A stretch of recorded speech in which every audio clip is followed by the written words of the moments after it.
Hey folks, welcome back. So today we're going to be doing the full review of the Marui M4A1 gas blowback here. The first video was released about like 2 months ago. That was really just like a preliminary video. We kind of just want to show, what it kind of looks like, basic stuff, trademarks.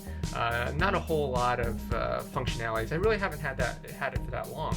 But now that I've had it for the past 2 months and I put through about 3,000 rounds in this gun, I can get a better estimate of what's going on in this gun and kind of fill everyone in on kind of the details of the gun. So it's better than a kind of an unboxing video. It's more of a real use test. Now, of course, 3,000 rounds is not a whole lot in the span of the entire life of the gun, but it's enough that we can see what's good and what's not. And well, it's going to sound biased, but this gun is good. There's a lot of goods about this gun, and I don't really have a whole lot of bad things to say about it. But I'm going to try to go over the whole details, and we'll go through that just for the entertainment value and the informative purposes. We're going to go through all the details. Before we do so, I want to just mention that I happened to look at the number of subscribers I have on this channel all of a sudden, and we're at like 450, and to me, that just sounds like a lot. I know it's not like in the thousands like some, and you can't really make a good living off this.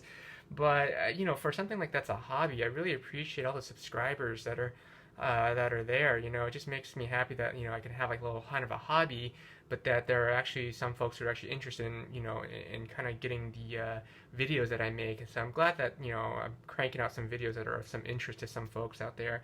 I never thought I would make it to like 450. That's to me, that's a lot. But anyway, so let's get on to it. So the first thing I want to talk about is just the cost of this gun, right? That's probably the biggest cons and barrier to entry for any gas blowback rifle system. WE platform, if you want like a similar style setup, you can probably get something for around 300, 350, depending on if there's a sale or not. I guess with shipping, it's kind of be closer to 375, but still, that's a far cry from something like this, which initially is going to run for 600, and then with the shipping, it's going to come, or plus tax too, it's going to come out to be around almost $700 for this gun. Again, I kind of went into kind of a soapbox in my first video. I'll put a link in the description if you want me to see more, because like that was more of like a surface level review. But I kind of talked about more how like for an entry level, a real steel AR-15 you can get for $600, $700. You can get a real steel entry level AR-15 that's actually really good. Again, I do want to emphasize though, every time I bring that up, it's not this gun here and an MMP AR-15 that fires 5.56 they are different. They serve different functions. Yes, I can get on a rag about how it's not realistic enough, or it doesn't click as well, or something like that on these gas blowback models. But again, that's not the purpose of these guns right here. They're not supposed to be used for like home defense. I mean, I made an entire video about that earlier on. So you don't take these to a skirmish and shoot you don't take the real version of this and go to a scrimmage and shoot your friends with it. You can't do that, obviously. That's what the point of these guns are for. And yes, we push the limits of the realism, so that's why it's really important. But so no matter how much I harp on me just being disappointed about certain things about the bolt stop not working. It's not the case in this case, but I'm saying if I'm harping about a bolt stop not being accurate or a pin not being realistic or something like that, that's not about this gun. I'm just saying in general. It's not to say that I need to go out to buy the real gun, because again, they serve different purposes, and I feel like sometimes it gets confused in the community that hey, if you don't like it, it's not realistic enough, go buy the real gun, right, or the original, right? And that's not the point of it. So anyway, back to what I was saying. So again, the cost is the biggest barrier to it. So expect $600 to $700 for this gun, but with that cost, I think it's highly worth it. I would rather get one of this gun for $600-700 than two WE M4A1s to have redundant copies or backup parts for spare parts or anything like that.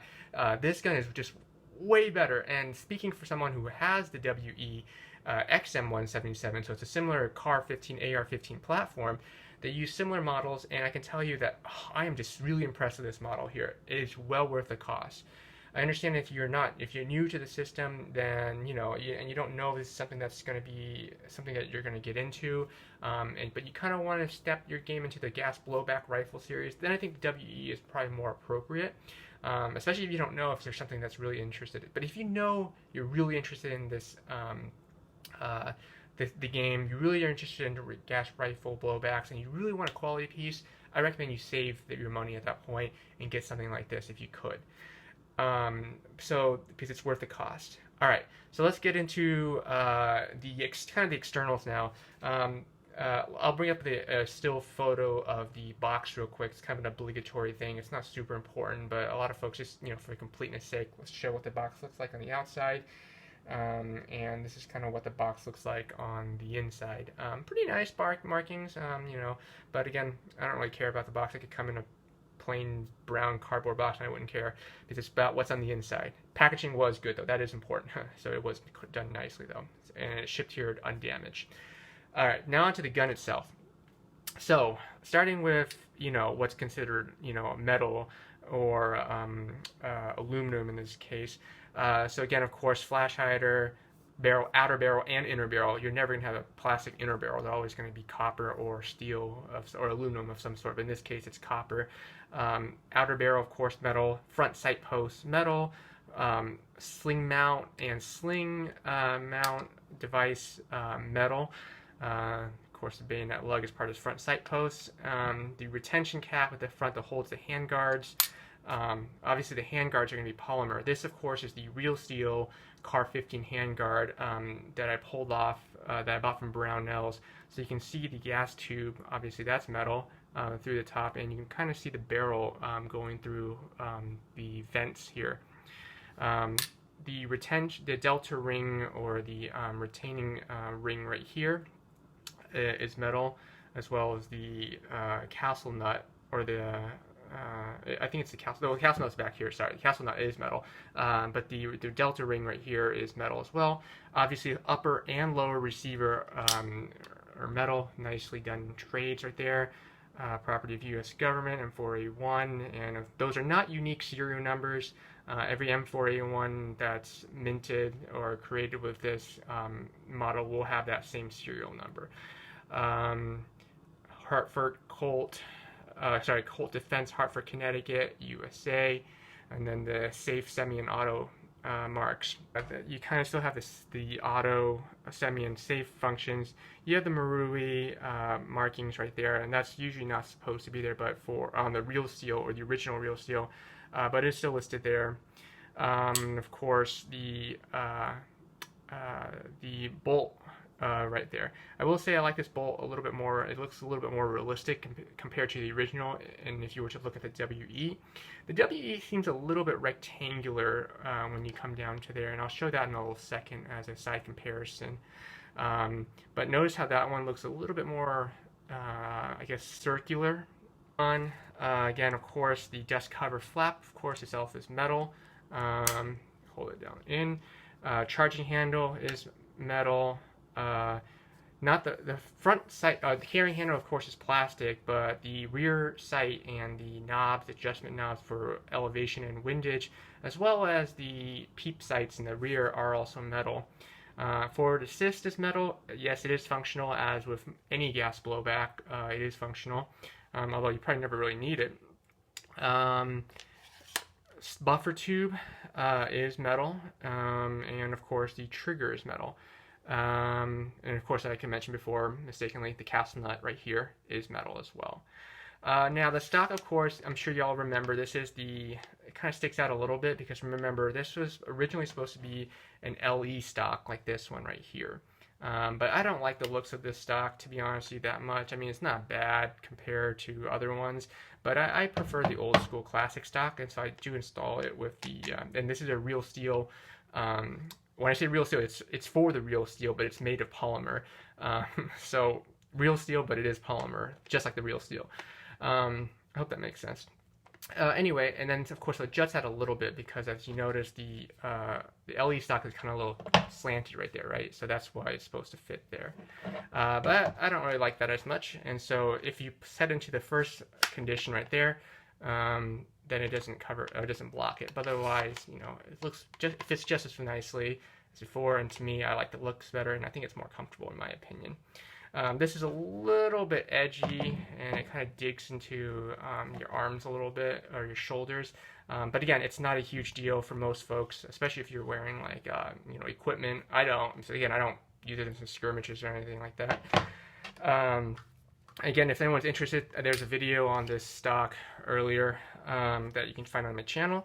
I talked about the magazine. I have the 20 round old school magazine in here, right here, like this right here, but it comes obviously with the 30 round magazine.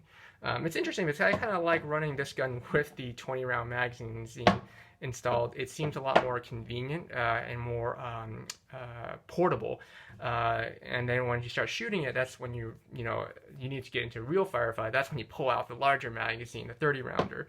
But I just kind of like the looks of it as well too, in my opinion.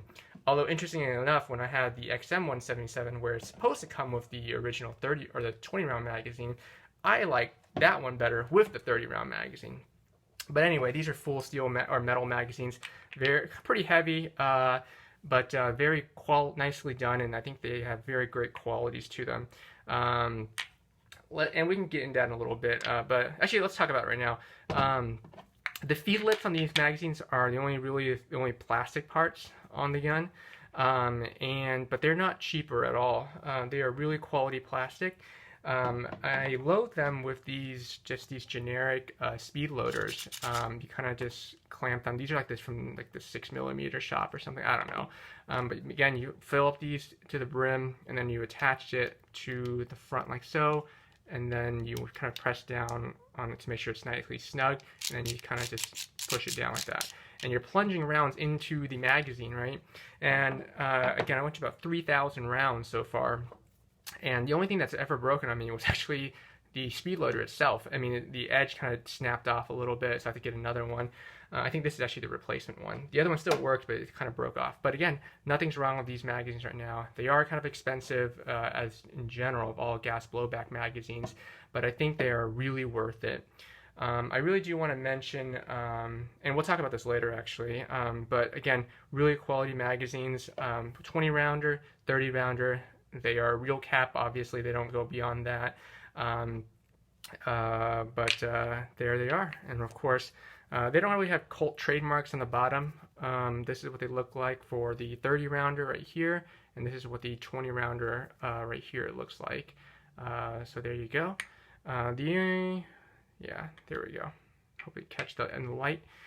The Cerakote finish. Sorry, I have the little cheat sheet right here, what I'm going to talk about. I had some suggestions to help keep these videos a little bit shorter, to write down everything I was going to say, and then kind of go down the list. Thank you for that, actually. That helps to keep the video a little bit more concise. Anyway, the Cerakote finish on the receiver, very nice, as you can tell. Now, like I said, I don't use these in games or anything like that, or skirmishes, so I don't wear equipment, I don't wear tactical gear, so it doesn't scrape against these or anything like that, so it's hard to really say how it would hold up in that situation. But in my experience, well, not my experience, other folks have told me that it lasts pretty nicely. The Cerakote finish is a pretty nice touch to it, but as you can tell, very nicely done. I think this is a great job. One area that I think you can kind of tell there is some wear though is, notice where so if I were to pull the charging handle back, the dust cover is going to open, right? Because that's when the bolt cycles. The dust cover here is spring loaded, so it'll smack this dust cover will smack right here. And as you can tell, there's already some wear and tear there. All right. Now I don't always pull it back, but let me pull it back. And so you can kind of tell the dust cover hits it quite a bit. There we go. See? And so it does cause some wear and tear. So the Cerakote isn't like, invincible or anything like that, but it is very tough, and it is a very good coat of painting. So the Cerakote part of it is very nice, but what isn't Cerakoted, and what Marui tends to have a history of not doing as well, are like the parts that aren't painted Cerakote. So like the forward assist right here, the charging handle, and the adjustment knobs, both on the rear sight, right, and on the carrying handle right here. These parts, they tend to rub off very quickly, and the paint, I think they almost like came like that actually. A little, and I'll have more close-up videos of it, or still images, but they're a little bit on the they're more likely to have wear and tear much quicker than the Cerakote. So those, that's kind of a Marui thing, unfortunately. So that's kind of a downside. It's not going to make or break the gun or anything like that. Obviously, it's just a cosmetic issue. But they do have a history, especially on some of their the Glock lines that I have from them.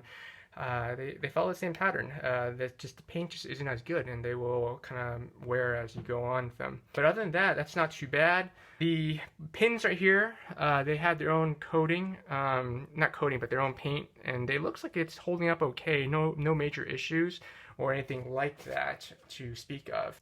Now, I'm sure a lot of you folks will probably ask at one point how did it come with an orange blaze flash hider? This is like the standard A2 flash hider. And no, it didn't come with, this is the original one it came with. What happened was, and I'll see if I can find a picture of it, but basically had that little orange ring around there with the plastic that was screwed in there with this little screw at the edge right here. Now, that screw, I just kind of used the fire method. I kind of burnt it off. Because it was plastic, and the birdcage flash out here is metal, so you can kind of use those differences in order to remove that. The screw, however, is still stuck in there, and I can't quite get that out. And then, of course, I've probably going to mention here that the handguards, because this is the original Car 15 handguard. They use they're slimmer, obviously, because they only use a single system of heat shields in the internals. So, of course, as everyone knows, once the M4 series starts taking over from the original XM series, the barrel got thicker, right, because they were designed for more sustained fire and better heat dissipation. So the handguards themselves got thicker on the M4 series because they came with a double heat shield. So this is what the original one comes with right here. So notice how thin this one is, right? And I like this thinner model, right? But this is what the original one comes in right here. So that's, as you can tell, it's a much heavier profile. And the reason why it's so much thicker here is because it has the double heat shields in there. All right, so if you pull it up here, you can see there's 2 layers of heat shields. Now, obviously, these are not for the real steel, and they would melt if you were to install them on an AR-15, whereas this actually is part of a real AR-15 design handguard, so these actually would work. But again, that's the reason why they were slimmer, and they fit on really nicely. Actually, you can just pull this delta ring back, and you can pop them up, and then pull them out. Oops, let me pull it real quick from the side. I kind of have a difficult angle to pull right here in, but I can just show right here. So there you go. You pop that off, and you can see the barrel inside. That's the single heat shields right there. That's the gas tube, and that's how it go. Now, just for reference, I guess we can all see, I'm going to put the Marui. Actually, I don't know that it will fit because this has a double heat shield on it, so no, that wouldn't work. But that's how it looks like, and so I'm going to put this back on right now. Okay, see? So there you go. Trust me, it is a lot easier. I know on camera I always had a bad angle, so it looks like it's very hard, but it's not. Okay, so that's kind of more or less the externals, kind of in looks and parts, sort of, and furniture. For the rest, let's talk a little bit more. Move on to the shooting aspect of it. I'm sure many of y'all are probably already aware this gun shoots very nicely. It's a very heavy hitter. So strictly in terms of FPS. So this thing will depend, it's designed to be on duster gas. So if you use duster gas, and again, whether it's the 20 round or the 30 round magazine, they both perform the same. My WE, the reason I brought that up is my WE, the 30 rounder seems to work, hit strong, or sorry, the 20 rounder seems to hit stronger than the 30 rounder for the WE series. But in this case, they are the same for the Marui. So I want to bring that distinction up right there. But if you were to fire just duster gas on this gun, it would shoot around the range of about 250 to about 270. 250 is more probably if it's on like the cooler side, so if it's about 70 or 65 degrees Fahrenheit, and 75 or 270, 275 if you're closer to like the room temperature or warmer weather, so it would be in that range right there. Maybe even 280, around that range for duster gas only. Now, if you were to fire the full-blown green gas or use propane, you're shooting upwards of about 370, 380. And if it's a hot day outside, it might even push a little bit more than that. I've never tried it on a hot day, but I have tried propane at room temperature, and it shoots about 370. And that thing, when you fire propane in this gun at like normal temperatures, you can feel the kick, like doom, doom, doom, doom. Obviously, it's not as as comparable to say like a 5.56 firing, but it's probably close to maybe like a 22, a little bit, probably weaker, a little bit weaker than a 22, but pretty comparable to that in the first, at least initially, the couple rounds that when it cycles through. Of course, after that, the gas cools off a little bit and the recoil dies down a tad bit, but it's still like a beast when you fire that thing, though, when it's running on propane. I don't think it's fully necessary. I get a little nervous after that. I only did it once just for like a demo purpose and see how it clocks on FPS. What I kind of do is I think duster alone is a little weak for me, and so I do a combination. I fill it up with about 90% duster gas, and then for the last remaining bit of it, I take the can of the propane and then I stick it in there for about literally just like half a second and then pull it out real quick. And that bumps it up to more of around like 330 to 350 FPS. And that way I don't really have to worry about when it's too cold or anything like that. I mean, obviously if it's freezing outside, it's not going to be that great. But for a reasonably cool temperature, I think that it performs very nicely. And again, I know I mentioned this in the original video. If you're doing just duster gas and you're shooting in a cold environment, you kind of have to like hold the magazine to kind of warm it up, so to speak. But if you do it that way with just a hint of propane, you don't have to worry about keeping the magazine warm or anything like that. You know, you can just play as usual in your usual environment. So again, assuming it's not like less than like 65 degrees or something like that, then it will perform excellent, and you'll still feel the heavy recoil, and it will still be around, you know, that 333 to 350 FPS, and you're not pushing higher ranges with that. And so I think that's not too bad. I think that's a reasonable compromise for this gun, rather than going full-blown propane and shooting 370 or higher. It just keeps the life expectancy of the gun a little bit, you know, probably a little bit longer. And again, I've been doing that for the past 3,000 rounds, and so far no main issues. Again, as a mixture, not as propane only. So that's for the, I just think that, so based on that, I think, you know, using propane is a little bit high, unless you're in, like, playing inside the winter environment, or it's, like, snowing outside, then maybe you probably want to go to that range, but I've never gone there. The other thing I want to mention is this is a select fire gun, as you can tell right here. I typically run it in semi. Occasionally I'll fire it, switch it to full auto, and do it in a couple bursts. Rarely have I ever had the need to sit there and just mag dump.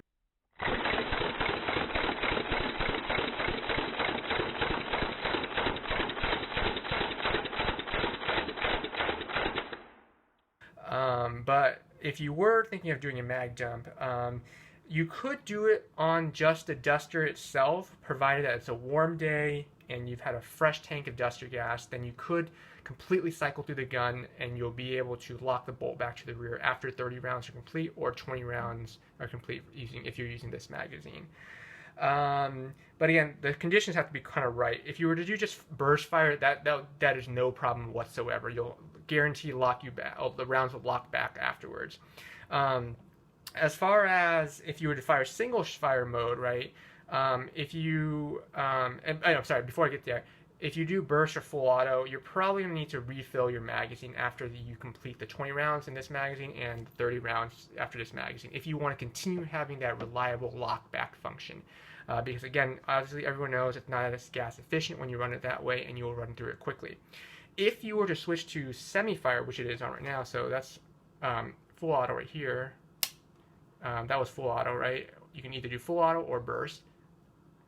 If you're switching back to semi, like so, you can get through about 2 magazines in semi-auto. I mean, it depends on how fast you fire it, obviously. But on average, if you kind of reasonably space them out, on average of a shot every like every 2 seconds roughly, on average, you can get through about 2 magazines of each of these, basically. So, I mean, the sizes are proportional, basically. So, two magazines, that's 40 rounds. 2 of these are 60 rounds. They have larger reservoir for this one, obviously, compared to this one. But proportionally, they're the same. So, 2 magazines of each. And still have the bolt locked back to the rear when you're out.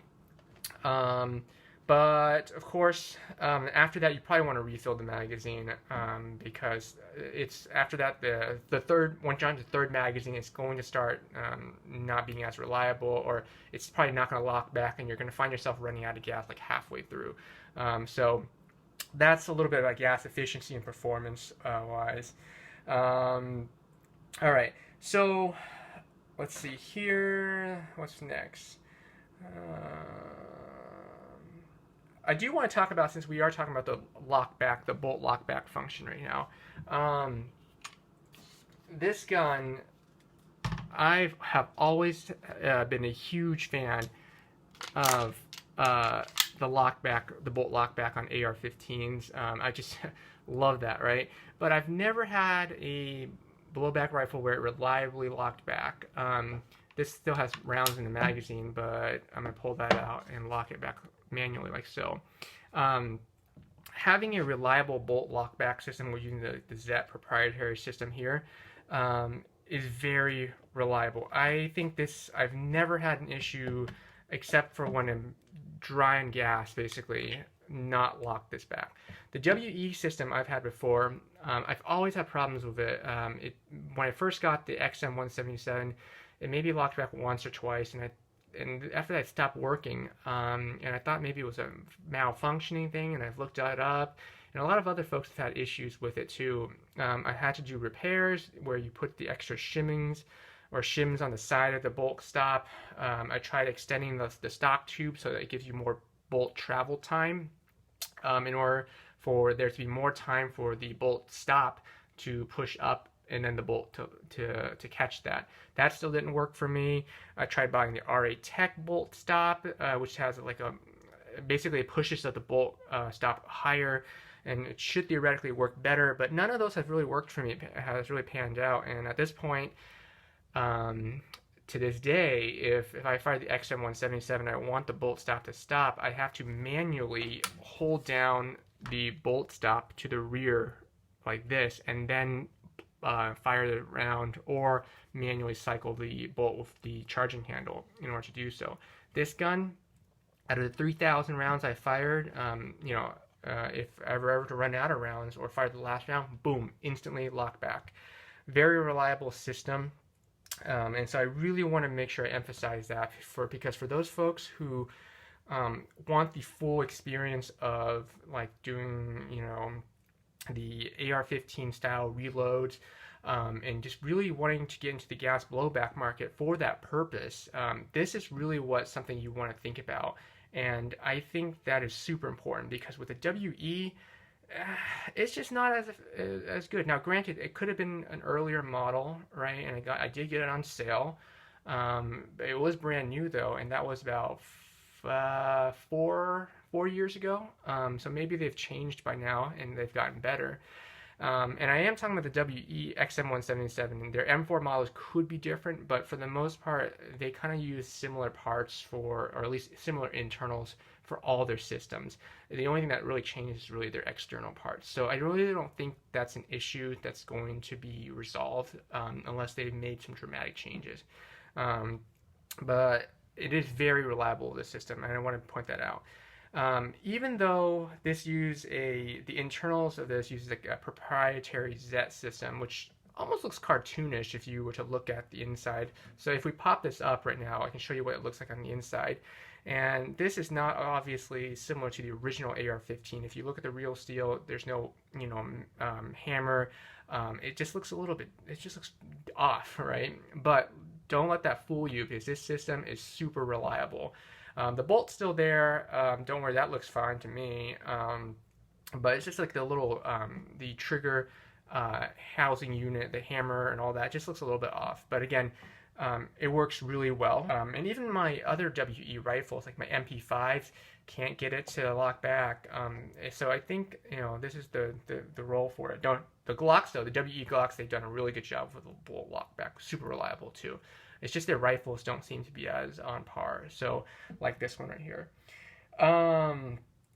We did mention, and I think I've already showed a little quick about the clicking noises of the selector switch. Not mushy at all. So switch this around here. So again, if safe, semi, full auto. So if I, just switch it normally, nice clicks to it. If I really try my best, like say if I was in a covert environment where I cannot give away my position, you can try and let's see what happens. I think there'll still be a click though. They caught me. Hold on.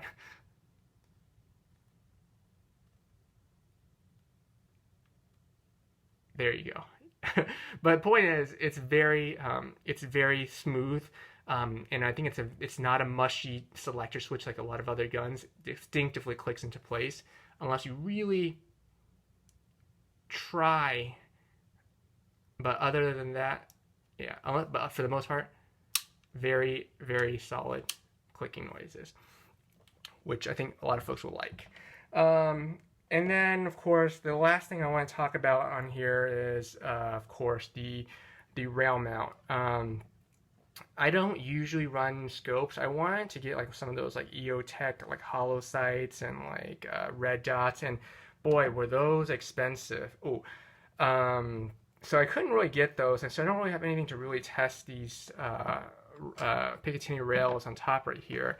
But of course, as you know, standard detachable carrying handle like so, and you can reveal the markings on the rails to know where to position your accessories.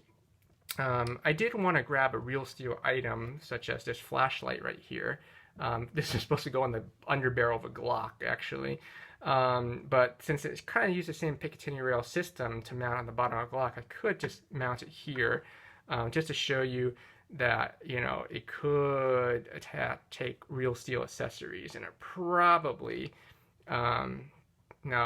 looks kind of cool, but I've done this before actually, and you can't aim obviously because you're missing a rear sight, but it looks pretty cool, and if you were to use it as a tactical flashlight, that's actually not bad, right?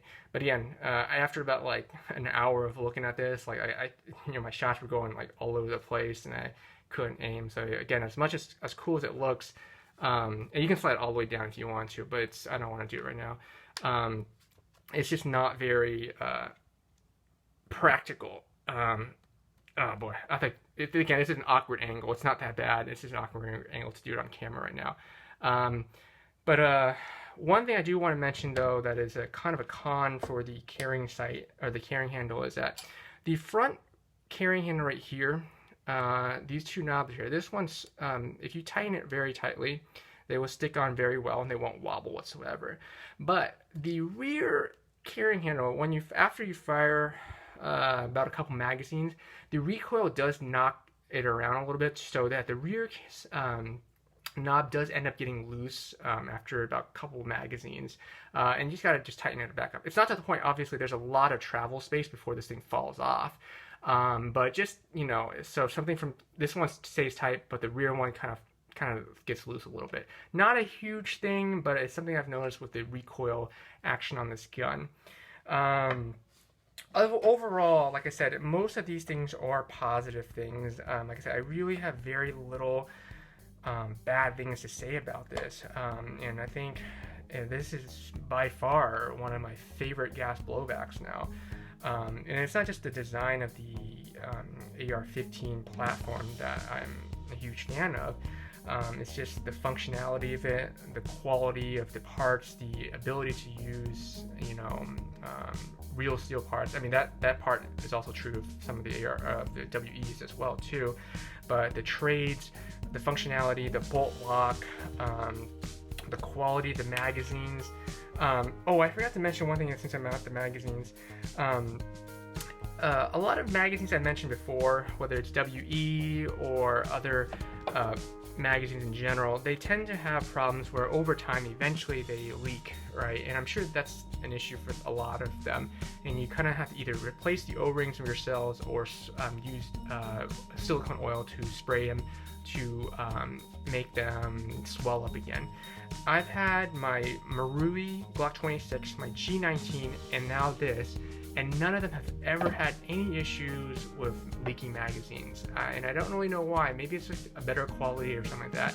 I keep them in the exact same conditions and environments as my other magazines, and with my WEs, I occasionally have problems with them, especially my AR-15 magazines for my WE. Those definitely have problems. I have to continually fix them. My WE MP5, I have problems with them. And then their Glock pistols, occasionally I have problems with them too. But with these magazines, no major issues or anything like that. So, those are huge highlights for this gun, I think. And so I just want to say that, this is in my case review, I think this is a very solid piece, and I would highly recommend this if you were someone who's serious about gas blowbacks and you want something that's that's going to last and that's reliable, and that there are going to be aftermarket parts for it. This is definitely the gun for you. So I hope you all found this content really helpful and really entertaining. There will be more videos, of course, of this gun. If any questions come up, please let me know, and we'll try to do our best to answer them through comments or maybe through another video if a lot of folks are having questions. All right, folks, thanks a lot. See y'all next time.